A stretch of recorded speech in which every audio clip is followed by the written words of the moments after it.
Olá, meu aluno querido, aqui é o professor Pablo Jamil, que seja bem-vindo a mais um vídeo do meu canal. Mantendo a tradição, hoje eu trago para você uma interpretação de poema. Com certeza você já ouviu aquele poema que começa assim: no meio do caminho tinha uma pedra. E aí você já emenda porque sabe o resto. Se você quiser saber o significado deste poema, fica aqui no vídeo e espera o Carlão rodar a vinheta que eu vou contar para você. Roda a vinheta, Carlão!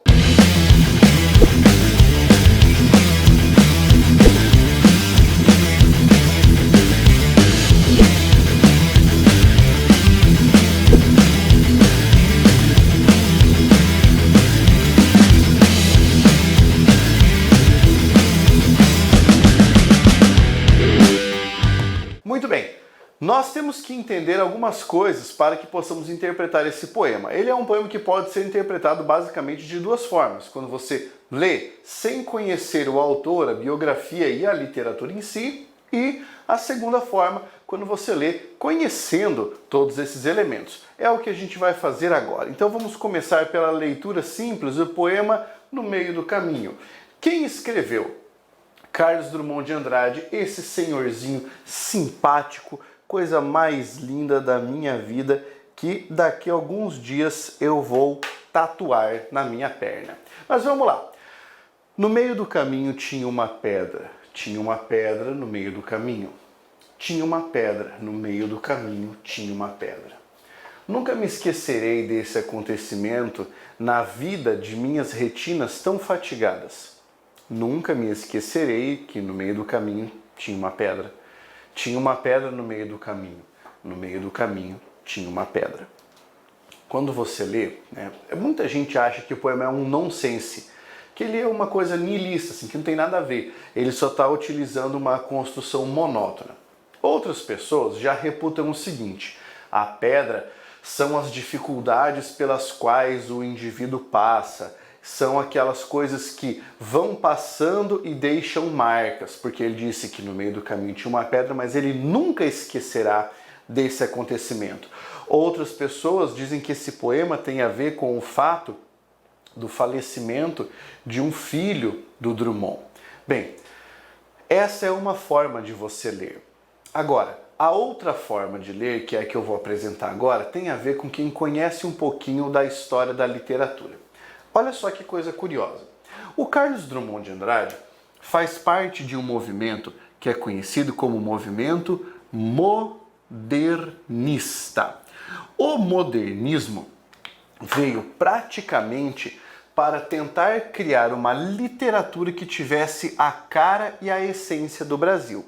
E para isso, eles romperam com o tradicionalismo, eles romperam com aquilo que vinha anteriormente.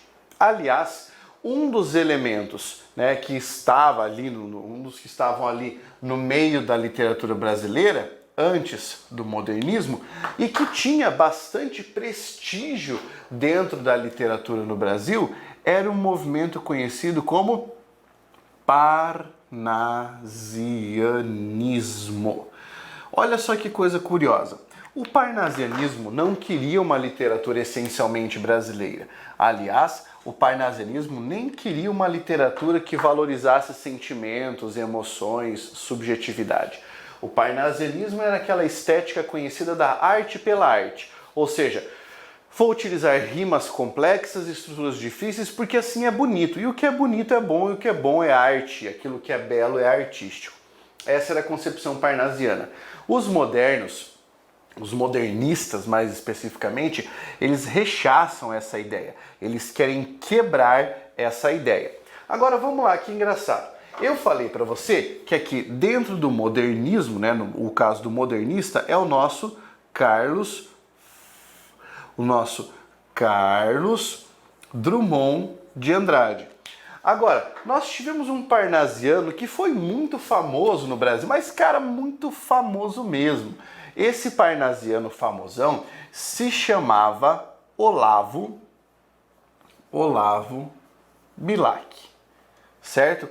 Foi inclusive eleito como o príncipe dos poetas brasileiros. O Olavo Bilac escreveu um poema que recebe o seguinte nome: Nel mezzo nel mezzo del cammino. Certo? Ele escreveu este poema, que traduzindo do italiano, evidentemente, no meio do caminho. Pois é.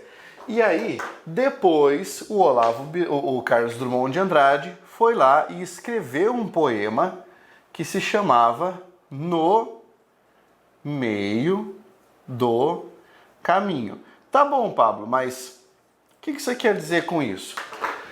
Eu vou mostrar para você agora o poema Nel mezzo del cammino. Eu interpreto esse poema num outro vídeo. Isso se vocês curtirem o poema, tá? Depois eu faço a interpretação dele. Eu quero só que você preste atenção na estrutura que o Olavo Bilac utilizou. Cheguei, chegaste.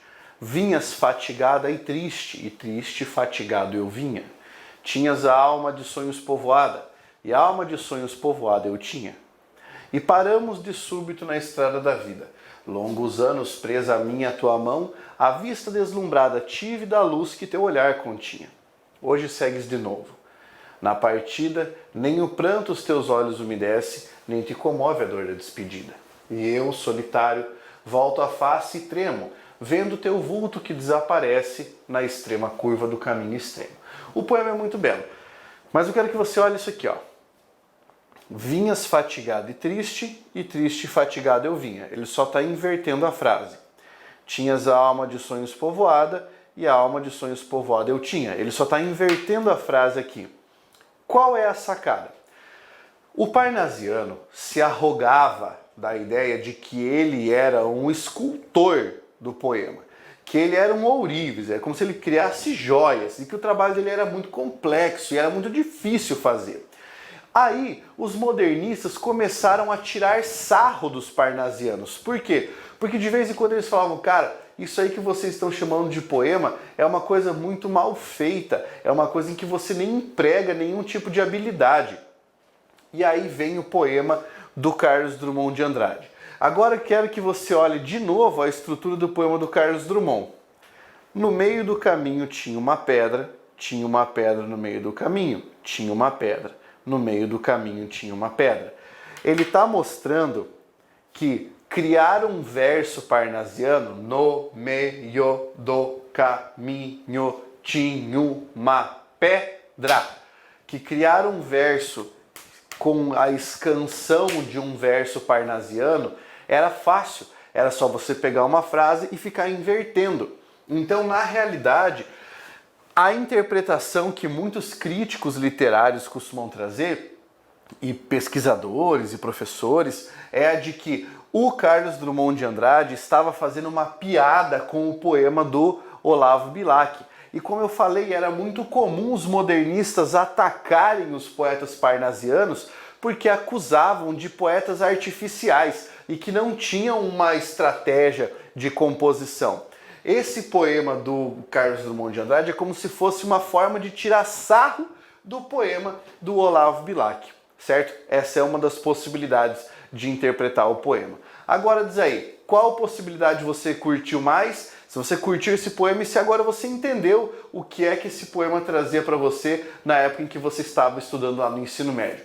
Não se esqueça que daqui a alguns dias sai o meu curso novíssimo, que é o curso de literatura brasileira sem ser um pé no saco. Eu tenho certeza de que você vai adorar. Enquanto isso, você pode assistir ao meu curso grátis de português. É só você clicar aqui embaixo na descrição do vídeo e eu coloco ali você para assistir a umas 6 ou 7 horas das minhas aulas de língua portuguesa de graça. Faça inscrição no canal, deixe o seu like e até a próxima. Um grande abraço. Força, guerreiro!